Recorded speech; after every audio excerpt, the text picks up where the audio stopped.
અમદાવાદ મહાનગરપાલિકાના મહત્વાકાંક્ષી પ્રોજેક્ટનું લોકાર્પણ કરવામાં આવ્યું। ઈસ્ટર્ન મેઇન ટ્રંક ડ્રેનેજ લાઇનનું લોકાર્પણ કરાયું। પૂર્વ અમદાવાદ માટે મહત્વની છે આ નવી લાઇન।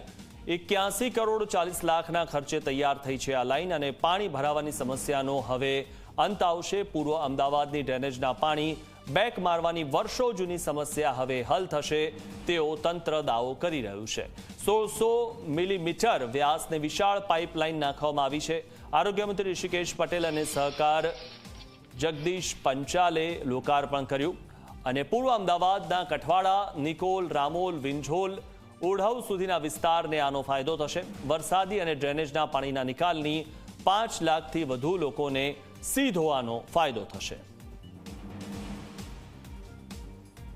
પૂર્વ વિસ્તારના લગભગ 6 વોર્ડ, આશરે 5 લાખ જેવી વસ્તીને અને ખાસ કરીને બહેનોને ઇફેક્ટ કરતી આ પૂર્વીય ડ્રેનેજ ટ્રંક લાઇન એટલે ગંદા ગટરના પાણીને નિકાલ કરવા માટેની વ્યવસ્થા 2100 ડાયાની નવી ટ્રંક પાઇપલાઇનનું આજે લોકાર્પણ થઈ રહ્યું છે।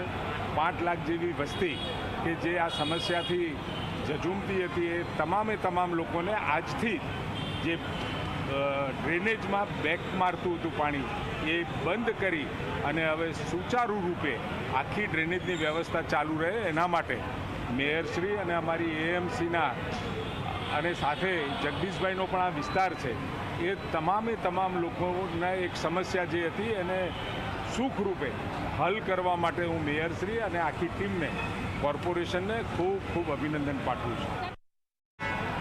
આ જે કામગીરી છે એનાથી જે 310 પમ્પિંગ સ્ટેશન એનાથી કઠવાડાથી લઈને વિંઝોલ, રામોલ, ઓઢવ, વસ્તાલ અને રામોલ હાથીજલ વોર્ડમાં આની જે ડ્રેનેજની જે સમસ્યાઓ હતી જે ખૂબ જ જે પ્રશ્ન હતો એ આ ડ્રેનેજ સમસ્યાનો પ્રશ્ન આ પમ્પિંગ આ જે ડ્રેનેજ ઇસ્ટર્ન લાઇન કરવામાં આવી છે આ સમસ્યાનો નિરાકરણ આવશે।